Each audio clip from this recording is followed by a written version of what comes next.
रसधानी यह कोशिका की निर्जीव रचना है। इसमें तरल पदार्थ भरी होती है। जंतु कोशिकाओं में यह अनेक वे बहुत छोटी होती है, परंतु पादप कोशिकाओं में यह कोशिका का 90% स्थान घेरता है। रसधानी एकल झिल्ली से आवृत होती है, जिसे टोनोप्लास्ट कहते हैं। अमीबा में संकुचनशील रसधानी उत्सर्जन के लिए महत्वपूर्ण है।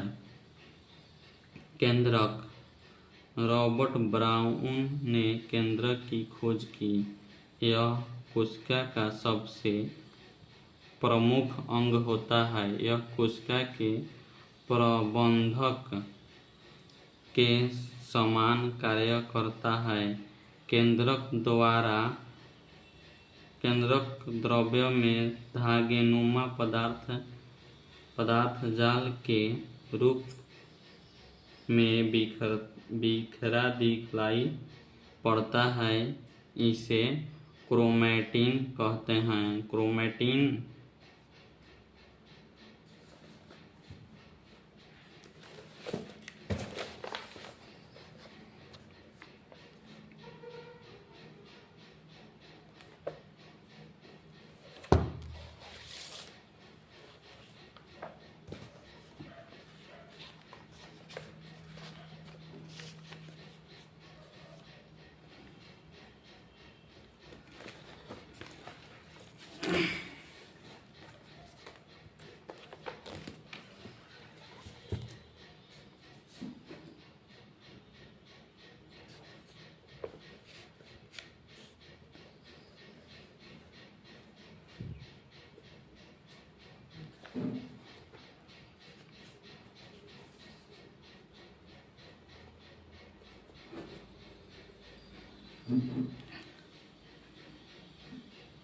नाम फ्लेमिंग ने दिया। यह प्रोटीन, हिस्टोन एवं डीएनए का बना होता है। कोशिका विभाजन के समय क्रोमैटिन सिकुड़ कर अनेक मोटे व छोटे धागे के रूप में संगठित हो जाते हैं। इन धागों को गुणसूत्र कहते हैं। प्रत्येक जाति के जीवधारियों में सभी कोशिकाओं के केंद्रक में गुणसूत्र की संख्या निश्चित होती है। जैसे मानव में 23 जोड़ा, चिंपैंजी में 24 जोड़ा, बंदर में 21 जोड़ा। प्रत्येक गुणसूत्र में जेली के समान एक गाढ़ा भाग होता है। महीन गाढ़ा भाग होता है जिसे मैट्रिक्स कहते हैं। मैट्रिक्स में 2 परस्पर लिपटे महीन एवं कुंडलित सूत्र दिखलाई पड़ते हैं, जिन्हें क्रोमोनीमाटा कहते हैं। प्रत्येक क्रोमोनीमाटा एक अर्ध गुणसूत्र कहलाता है।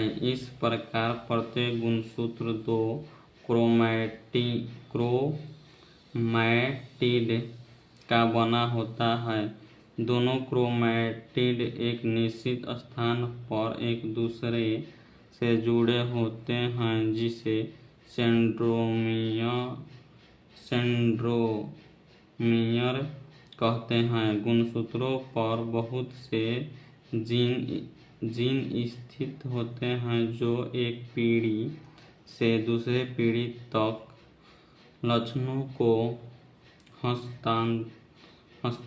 हस्तांतरित करते हैं और हमारे आनुवंशिक गुणों के लिए उत्तरदायी होते हैं। चूंकि ये जीन गुणसूत्रों पर स्थित होते हैं एवं गुणसूत्रों के माध्यम से ही पीढ़ी दर पीढ़ी हस्तांतरित होते हैं। इसीलिए गुणसूत्रों को वंशागति का वाहक कहा जाता है। क्रोमैटिन के अलावा केंद्रक में एक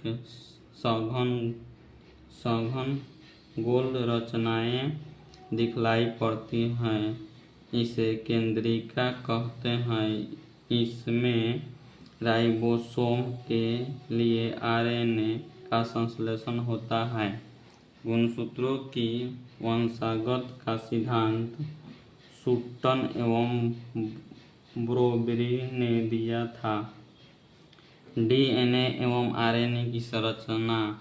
डीएनए की अधिकांश मात्रा केंद्रक में होती है, यद्यपि इसकी कुछ मात्रा माइटोकॉन्ड्रिया तथा हरित लवण में भी मिलती है। डीएनए पॉलीन्यूक्लियोटाइड होते हैं।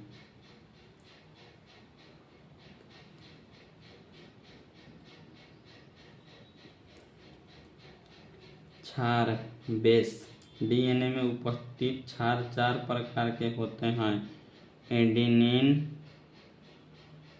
गुआनिन, थाइमिन तथा साइटोसिन। डीएनए में अणु संख्या के आधार पर एडेनिन सदैव थाइमिन से, साइटोसिन सदैव गुआनिन से जुड़ा रहता है। एडेनिन व थायमिन के बीच 2 हाइड्रोजन आबंध तथा साइटोसिन व गुआनिन के बीच 3 हाइड्रोजन आबंध होते हैं।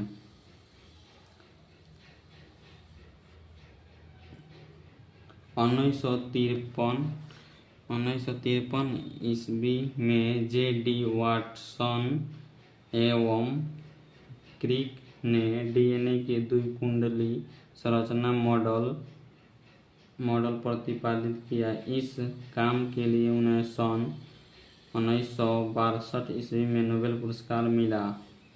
डीएनए का कार्य। यह सभी आनुवंशिक क्रियाओं का संचालन करता है। जीन इसकी इकाई है। यह प्रोटीन संश्लेषण को नियंत्रित करता है।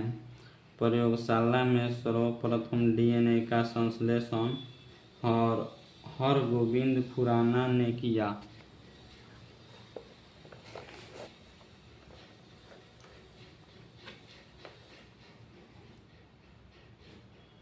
आरएनए का निर्माण। डीएनए से ही आरएनए का संश्लेषण होता है। इस क्रिया में डीएनए की एक श्रृंखला पर आरएनए की न्यूक्लियोटाइड आकर जुड़ जाती है। इस प्रकार एक स्थायी डीएनए आरएनए संकर का निर्माण होता है। इसे नाइट्रोजन बेस थाइमिन के स्थान पर यूरेसिल होता है। कुछ समय बाद आरएनए की समजात श्रृंखला अलग हो जाती है।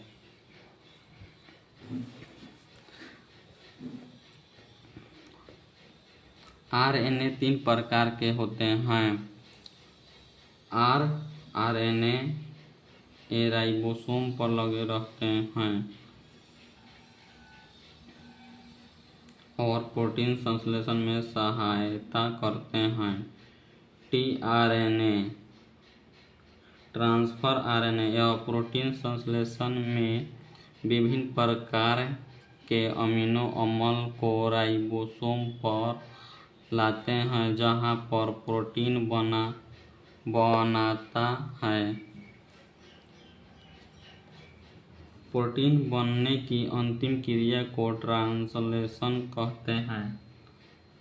एमआरएनए मैसेंजर आरएनए यह केंद्रक के बाहर विभिन्न आदेश लेकर अमीनो अम्ल को चुनने में मदद करता है।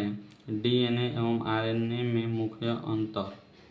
डीएनए आरएनए इसमें डीऑक्सीराइबोज शर्करा होती है। इसमें राइबोज शर्करा होती है। इसमें बेस एसिड ग्वानिन, थायमिन एवं साइटोसिन होता है। इसमें बेस थायमिन की जगह यूरेसिल आ जाता है। यह मुख्यतः केंद्रक में पाया जाता है। यह केंद्रक एवं कोशिका दोनों में पाया जाता है। पादप एवं जंतु कोशिका में मुख्य अंतर। पादप कोशिका, जंतु कोशिका। इसमें कोशिका भित्ति पाई जाती है। इसमें कोशिका भित्ति अनुपस्थित होता है। इसमें केवल इसमें लवण पाई जाती है। इसमें लवण अनुपस्थित होती है। तारकाएँ अनुपस्थित रहते हैं, तारकाएँ उपस्थित रहते हैं। रिक्तिका बड़ी होती है, रिक्तिका छोटी होती है। इसका आकार लगभग आयताकार होता है। इसका आकार वृत्ताकार होता है। कोशिका अंग और उनके खोजकर्ता।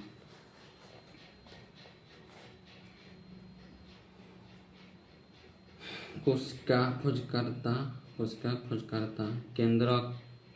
केंद्रक खोज रॉबर्ट ब्राउन ने किए थे। क्लोरोप्लास्ट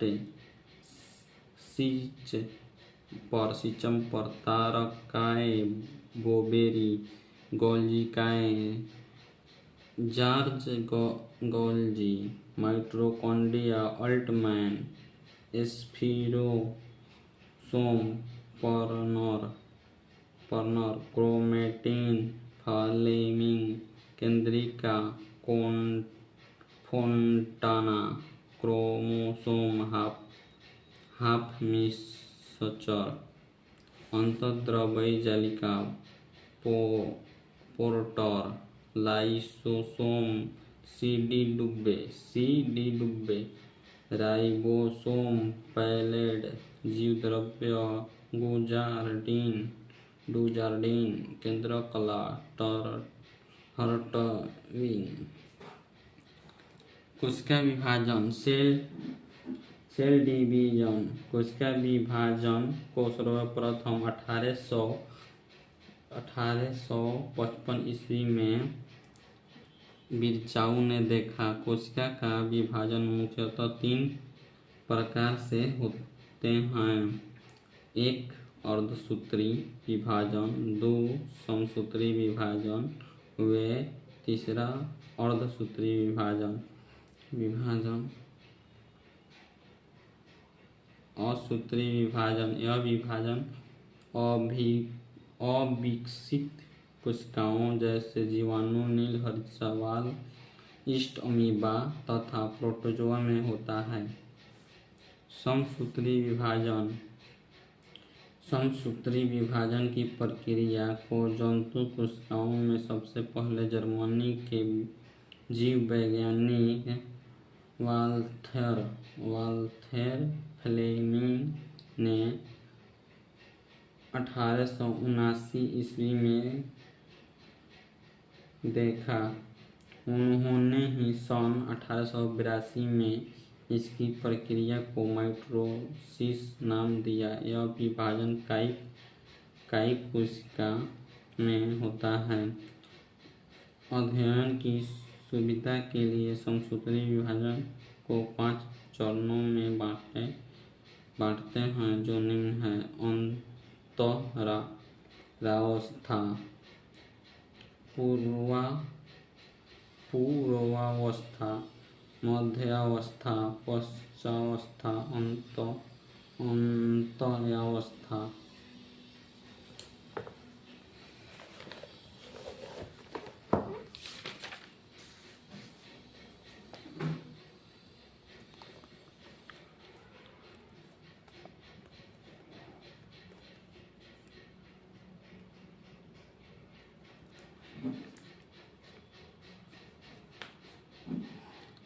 इस विभाजन के फलस्वरूप एक जनक कोशिका से 2 संतति का निर्माण होता है। प्रत्येक संतति कोशिका में गुणसूत्र की संख्या जनक कोशिका के बराबर होती है।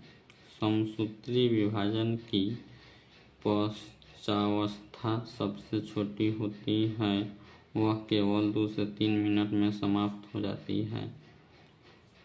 अर्धसूत्री विभाजन फॉरमर तथा मूरे 1905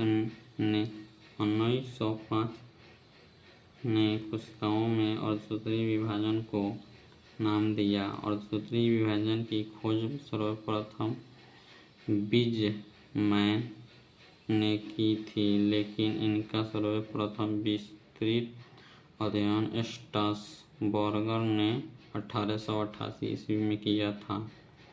यह विभाजन जनन कोशिकाओं में होता है। अर्धसूत्री कोशिका विभाजन निम्न 2 चरणों में पूरा होता है। अर्धसूत्री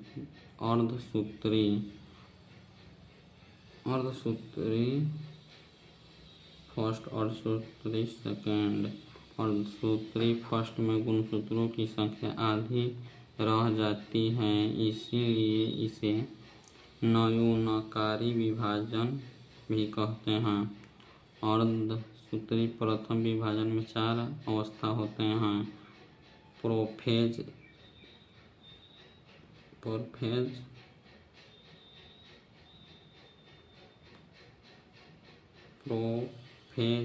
एक, मेटाफेज एक, एनाफेज एक एवं टेलोफेज एक।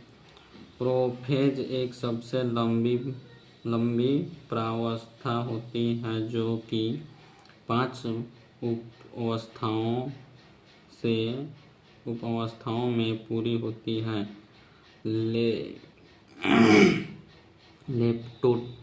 लेप्टोटीन, जाइगोटीन, पैकिटीन, डिप्लोटीन एवं डायकिनेसिस। लेप्टोटीन गुणसूत्र उलझे हुए पतले धागे की तरह दिखाई पड़ते हैं, जिन्हें क्रोमोनीमेटा कहते हैं। गुणसूत्र की संख्या द्विगुणित होती है। जाइगोटीन समजात गुणसूत्र एक साथ होकर छोटे जोड़े बनाते हैं। इसे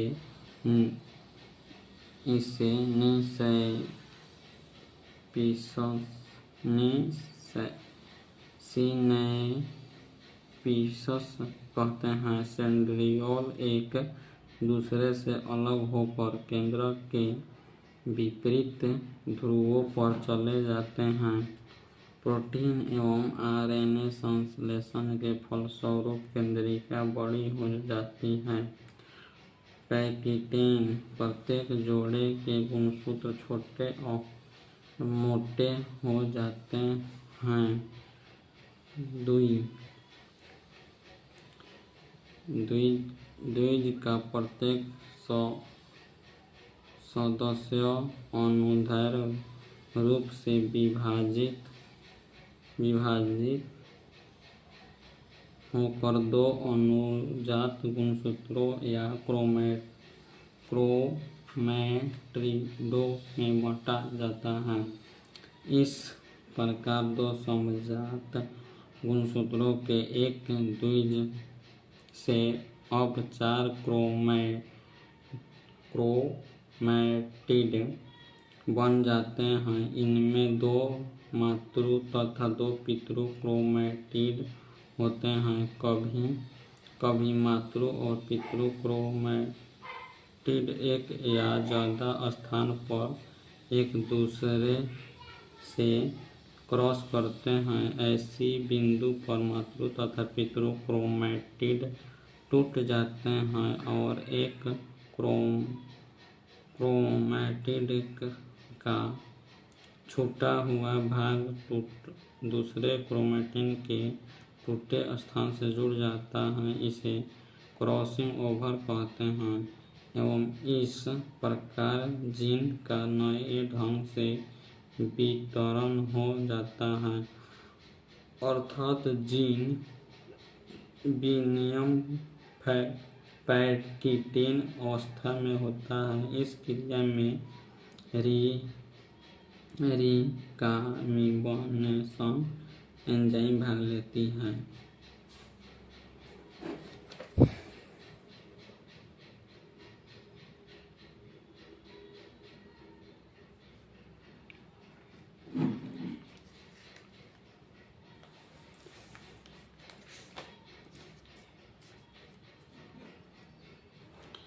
क्रॉसिंग ओवर हमेशा नॉन सिस्टर क्रोमेटिड के बीच होता है।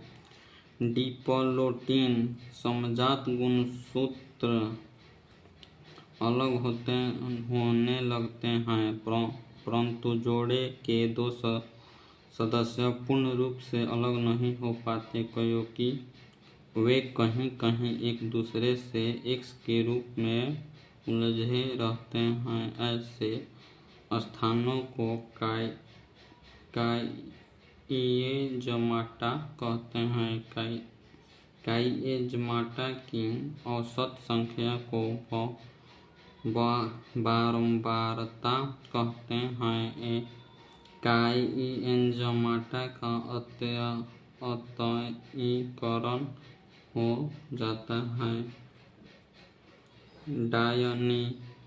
डायकिनेसिस केंद्रकला व केंद्रिका लुप्त हो जाती है। अर्धसूत्री विभाजन समसूत्री विभाजन के समय होता है। अर्धसूत्री विभाजन में एक जनक कोशिका से 4 संतति कोशिका का निर्माण होता है।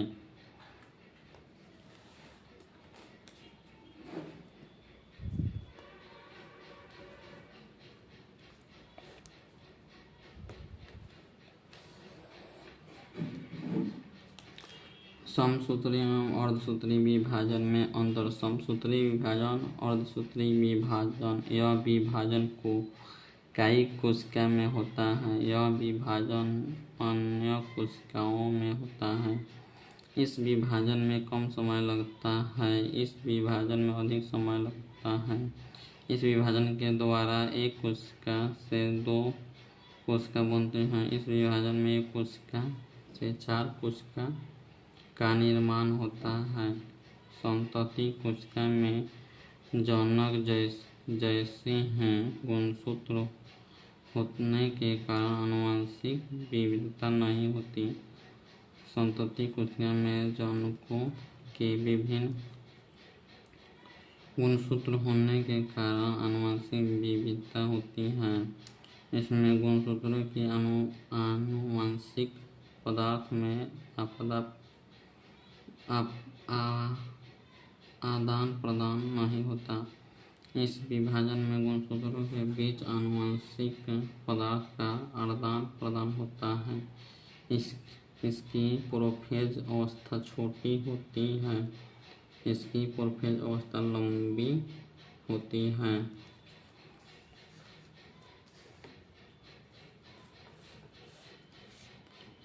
जो विकास प्रारंभिक निम्न कोटि के जीवों में क्रमिक परिवर्तनों द्वारा अधिकाधिक जीवों की उत्पत्ति को जैव विकास कहा जाता है। जीव जंतु की रचना कार्यिकी एवं रासायनिकी, भ्रूणीय विकास, वितरण आदि में विशेष क्रम व आपसी संबंध के आधार पर सिद्ध किया गया है कि जैव विकास हुआ है। Lamarck, Darwin, Wallace, de Vries आदि ने जैव विकास के संबंध में अपनी अपनी परिकल्पनाओं को सिद्ध करने के लिए इन्हीं संबंधों को दर्शाने वाले निम्नलिखित परमाणु प्रस्तुत किए। वर्गीकरण से प्रमाण। तुलनात्मक शरीर रचना से प्रमाण। अवशोषी अंगों से प्रमाण। संयोजकता जंतुओं से प्रमाण। पूर्वजनता से प्रमाण। तुलनात्मक भौगोलिकी प्रदान। भौगोलिक वितरण से प्रमाण। तुलनात्मक कार्बनिकी एवं जीव रासायनिकी से प्रमाण। आनुवंशिक से प्रमाण। पशुपालन से प्रमाण। रक्षात्मक समरूपता से प्रमाण। जीवाश्म विज्ञान एवं जीवाश्मों से प्रमाण। समजात अंग ऐसे अंग जो विभिन्न कार्यों के लिए उपयोजित हो जाने के कारण काफी असमान दिखाई देते हैं, परंतु मूल रचना एवं भ्रूणीय परिवर्धन में समान होते हैं। समजात अंग कहलाते हैं। उदाहरण सील के फली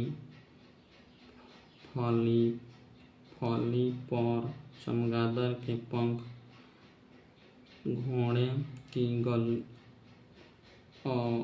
गली टांग, बिल्ली का पंजा एवं के हाथ की मौलिक रचना एक जैसी होती है। इस सभी से हुरू में रेडियो अल्ना, कार्पल्स, मेटाकार्पस आदि अस्थियां होती हैं। इनका भ्रूणिकी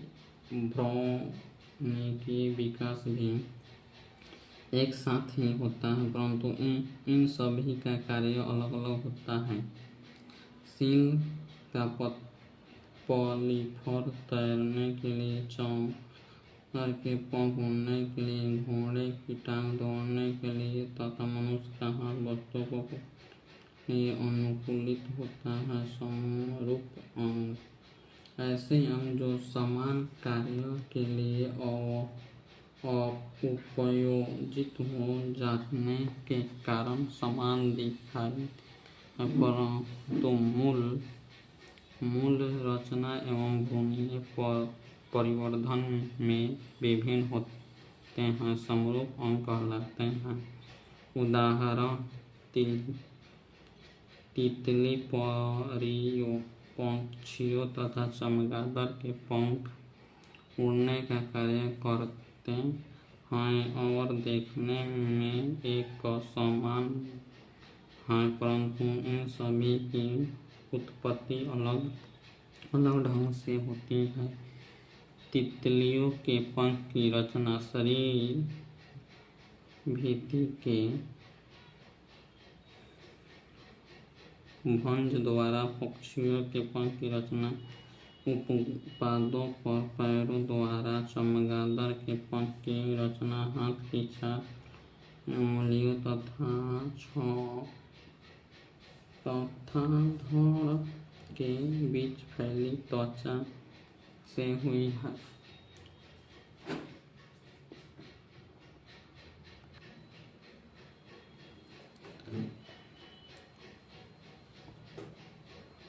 अवशोषी अंग ऐसे अंग जो जीवों के पूर्वजों में पूर्ण विकसित होते हैं, परंतु वातावरणीय परिस्थितियों में बदलाव में इनका महत्व समाप्त हो जाने के कारण विकास क्रम में इनका कमी लोप होने लगता है। अवशोषी अंग कहलाते हैं। उदाहरण कर्णपल्लव, त्वचा के बाल, वर्मीफॉर्म, एपेंडिक्स आदि। मनुष्य में लगभग 100 अवशोषी अंग पाए जाते हैं। सर्वप्रथम प्रकाश संश्लेषी जीव साइनोबैक्टीरिया थे। पक्षियों का विकास सरीसृपों से हुआ है। जल स्थलचर जीवों का विकास मत्स्य वर्ग से हुआ है। स्तनी वर्ग के जंतुओं का विकास सरीसृपों से हुआ है। जीवाश्म अनेक ऐसे प्राचीन कालीन जीवों एवं पादपों के अवशेष जो हमारी पृथ्वी पर विद्यमान थे परंतु बाद में समाप्त अर्थात विलुप्त हो गए, भूपटल की चट्टानों में परिरक्षित मिलते हैं, उन्हें जीवाश्म कहते हैं एवं उनके अध्ययन को जीवाश्म विज्ञान कहा जाता है।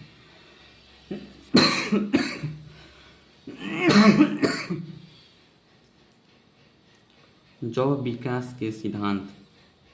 जैव विकास के संबंध में अनेक सिद्धांत प्रतिपादित किए गए हैं, जिसमें लैमार्कवाद, डार्विनवाद एवं उत्परिवर्तनवाद प्रमुख हैं। लैमार्क का सिद्धांत 1809 ईस्वी में उनकी पुस्तक फिलॉसफिक जूलॉजी में प्रकाशित हुआ। इस सिद्धांत के अनुसार जीवों एवं उनके अंगों से सतत बड़े होते रहने की प्राकृतिक प्रवृत्ति होती है। इन जीवों पर वातावरणीय परिवर्तन का सीधा प्रभाव पड़ता है। इसके कारण जीवों में विभिन्न अंगों का उपयोग घटता बढ़ता रहता है। अधिक उपयोग में आने वाले अंगों का विकास अधिक एवं कम उपयोग में आने वाले अंगों का विकास कम होने लगता है। इसे अंगों के कम या अधिक उपयोग का सिद्धांत भी कहते हैं। इस प्रकार से जीवों द्वारा अपाचित लक्षणों की वंशागति होती है, जिसके फलस्वरूप नई जातियां बन जाती हैं। उदाहरण जिराफ की गर्दन का लंबा होना। उपार्जित लक्षणों का अध्ययन टोनोलॉजी कहलाता है।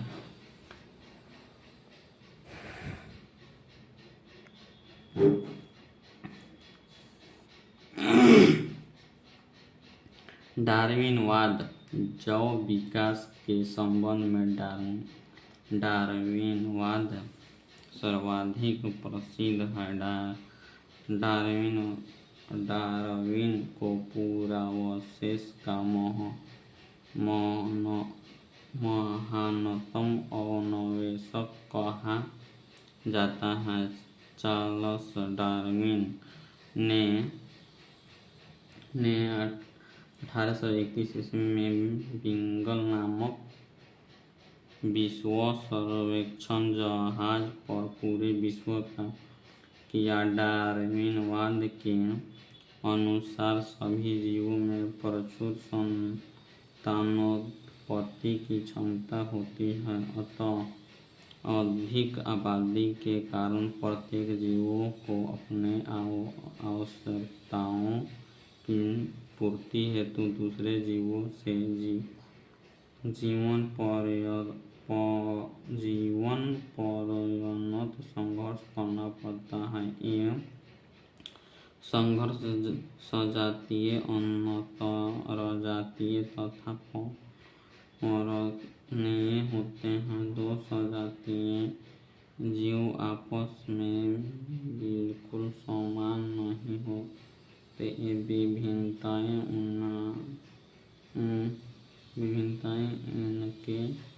इन्हें इनके जनकों से वंशानुक्रम में मिलते हैं। कुछ भिन्नताएं जीवन संघर्ष के लिए लाभदायक होती हैं, जबकि कुछ अन्य हानिकारक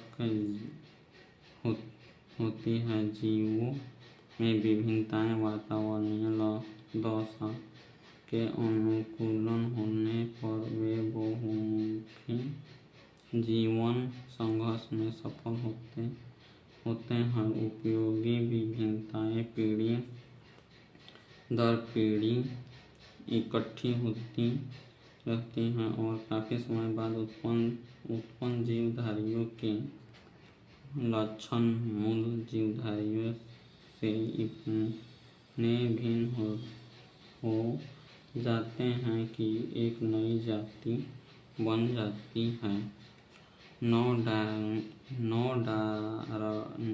डार्विनवाद। डार्विन के पश्चात इनके समर्थकों द्वारा डार्विनवाद को जीवनवाद के ढांचे में ढाल दिया गया, जिसे नव-डार्विनवाद कहा जाता है। इनके अनुसार किसी जाति पर कई कारकों का एक साथ प्रभाव पड़ता है, जिससे इस जाति से नई जाति बन जाती है। एक कारण है एक विविधता, दो उत्परिवर्तन, तीन प्रकृतिवर्ण जनन। इस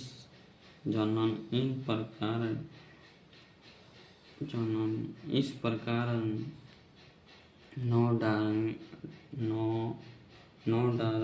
डार्विनवाद के अनुसार जीन में साधारण परिवर्तन के परिणाम स्वरूप जीवों की नई जाति बनती है, जिनमें जीवन परिवर्तन के कारण भी विभिन्नताएं बढ़ जाती हैं।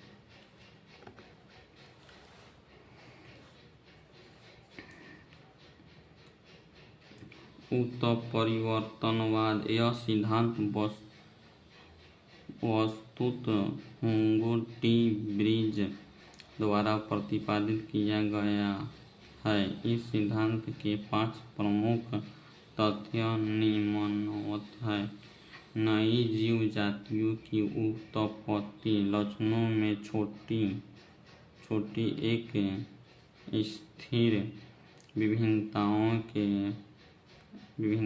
के प्राकृतिक चयन द्वारा पीढ़ी दर पीढ़ी चयन एवं क्रमिक विकास के फलस्वरूप नहीं होती है, बल्कि यह उत्परिवर्तनों के फलस्वरूप होती है। इस प्रकार के उत्पन्न जाति का प्रथम सदस्य उत्परिवर्तन कहलाता है। यह उत्परिवर्तित लक्षण के लिए शुद्ध नस्ल का होता है।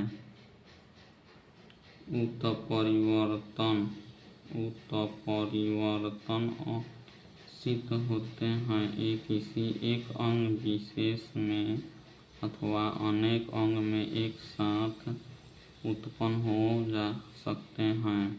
सभी जीव जातियों में उत्परिवर्तन की प्राकृतिक प्रवृत्ति होती है। जाति के विभिन्न सदस्यों में उत्परिवर्तन भिन्न हो सकते हैं। उपयुक्त उत्परिवर्तनों के फलस्वरूप अचानक ऐसे जीवधारी उत्पन्न हो सकते हैं जो जनक से इतने अधिक भिन्न हो कि उन्हें एक नई जाति माना जा सके। जीन के भीतर अनुक्रमक आधार परिवर्तन उत्परिवर्तन कहलाता है।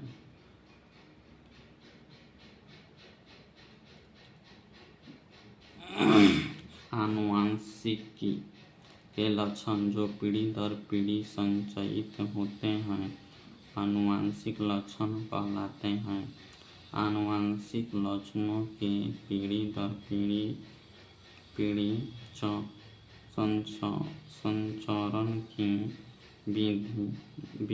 विधियों और कारणों के अध्ययन को आनुवंशिकी कहते हैं। आनुवंशिकता के बारे में सर्वप्रथम जानकारी ऑस्ट्रिया निवासी गेगर जोहान मेंडल 1822 से 1880 ने दी। इसी कारण उन्हें आनुवंशिकता का पिता कहा है। नोट में आनुवंशिक शब्द लिनियस सन ने दिया जबकि जीन शब्द विल्हेल्म जोहान्स ने दिया। आनुवंशिक संबंधित प्रयोग के लिए मेंडल ने मटर के पौधे का चुनाव किया था। मेंडल ने पहले एक जोड़ी फिर विपरीत गुणों की वंशागति का अध्ययन किया जिन्हें क्रॉस एक संकरीय एवं द्विसंकरीय कहते हैं। एक संकरीय क्रॉस मेंडल ने एक संकरीय क्रॉस के लिए लंबे टीटी एवं बौने टीटी पौधों के बीच क्रॉस कराया तो निम्न परिणाम प्राप्त हुए।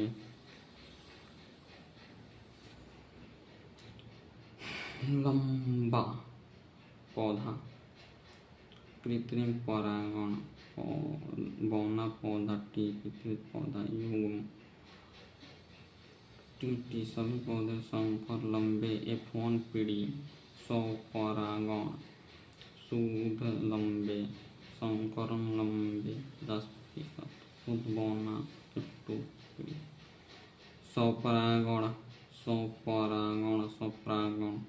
हमेशा शुद्ध लंबे अतः लंबे परागण लंबे शुद्ध बौना स्वपरागण हमेशा शुद्ध बौने।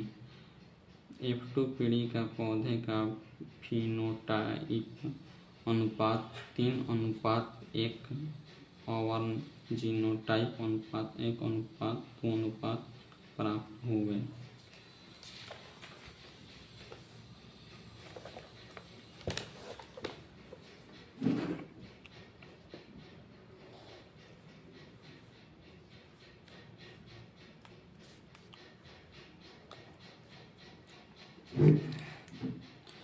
द्विसंकरीय क्रॉस मेंडल ने द्विसंकरीय क्रॉस के लिए गोल तथा पीले बीज RRYY हुए हरे एवं झुर्रीदार बीज RRYY के पात पौधे को क्रॉस कराया।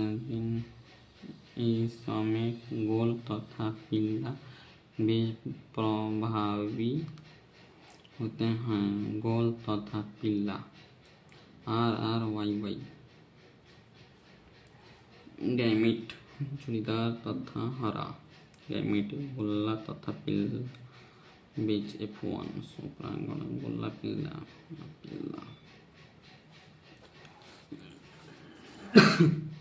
अतः F2 पीढ़ी के पौधे का फिनोटाइप अनुपात 9:3:3:1 प्राप्त हुए तथा F2 पीढ़ी के पौधे का जीनोटाइप अनुपात 2:1 2:4:2:1:2:1 प्राप्त हुए।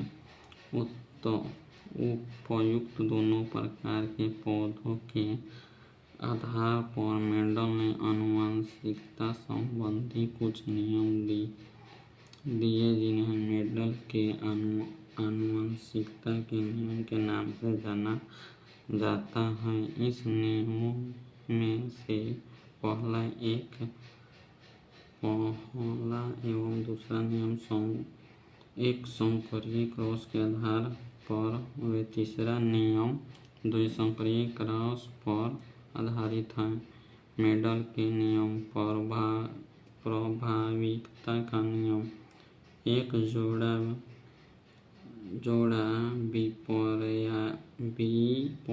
विपर्यायी गुणों वाले शुद्ध पिता या माता में संकरण करने से प्रथम में प्रभावी गुण प्रकट होते हैं जबकि अप्रभावी गुण छिप जाते हैं। तब पीढ़ी में केवल प्रभावी गुण ही दिखाई देता है लेकिन अप्रभावी उपस्थित अवश्य रहता है। यह गुण दूसरी पीढ़ी में प्रकट होता है।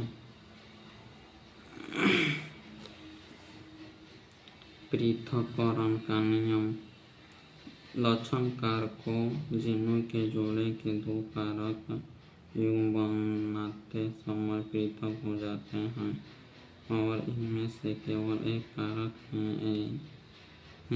किसी एक युग्म में पहुंचता है। इस नियम को युग्मकों की शुद्धता का नियम भी कहते हैं। जीव जाति गुणसूत्र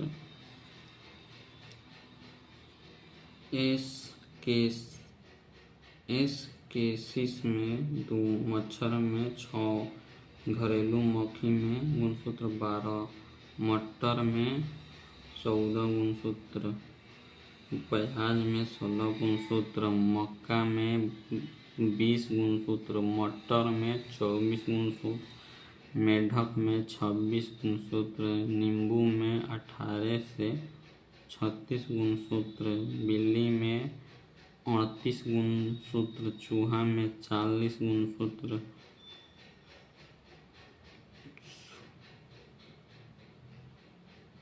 चूहा में 42 गुणसूत्र, गेहूं में 42 गुणसूत्र, खरगोश में 44 गुणसूत्र, मनुष्य में 46 गुणसूत्र, आलू में 48 गुणसूत्र, चिंपैंजी में 48, तंबाकू में 48 गुणसूत्र, घोड़ा में 64 गुणसूत्र, कुत्ता में 68 गुणसूत्र, 78 गुणसूत्र, कुत्ता में 78 गुणसूत्र, कबूतर में 80 गुणसूत्र, टेरिडोफाइटा में 1300 से 1600 गुणसूत्र।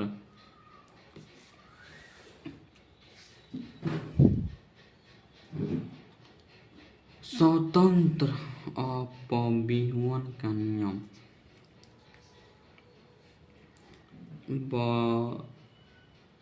जब दो जोड़ी विपरीत लक्षणों वाले पौधे के बीच संकरण कराया जाता है तो दोनों लक्षणों का पृथक्करण स्वतंत्र रूप से होता है। एक लक्षण की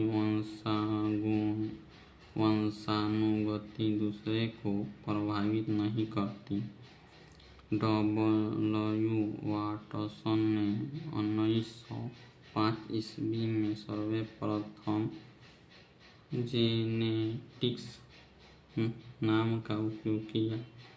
जोहानसेन ने 1909 ईस्वी में सर्वप्रथम जीन शब्द का प्रयोग किया। फिनोटाइप जीवधारियों के जो लक्षण प्रत्यक्ष रूप से दिखाई पड़ते हैं उसे फिनोटाइप कहते हैं। जीनोटाइप जीवधारियों के आनुवंशिक संगठन को उसका जीनोटाइप कहते हैं जो कि कारकों जीन का बना होता है।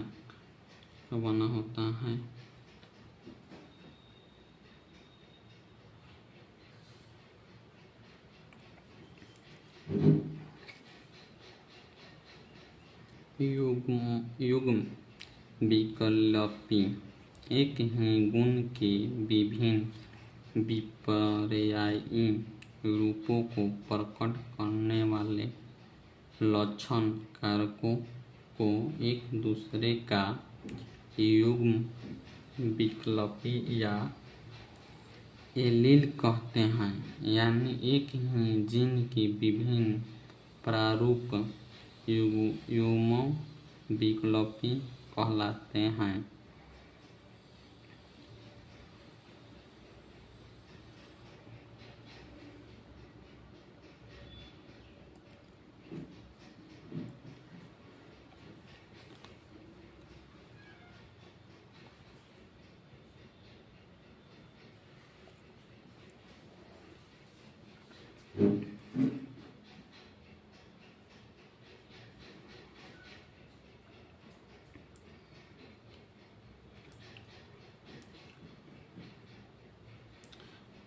सहलगनता एक ही गुणसूत्र पर स्थित जीनों में एक साथ वंशागत होने की प्रवृत्ति पाई जाती है। जीनों की इस प्रवृत्ति को सहलगनता कहते हैं, जबकि जीन जो एक ही गुणसूत्र पर स्थापित होते हैं और एक साथ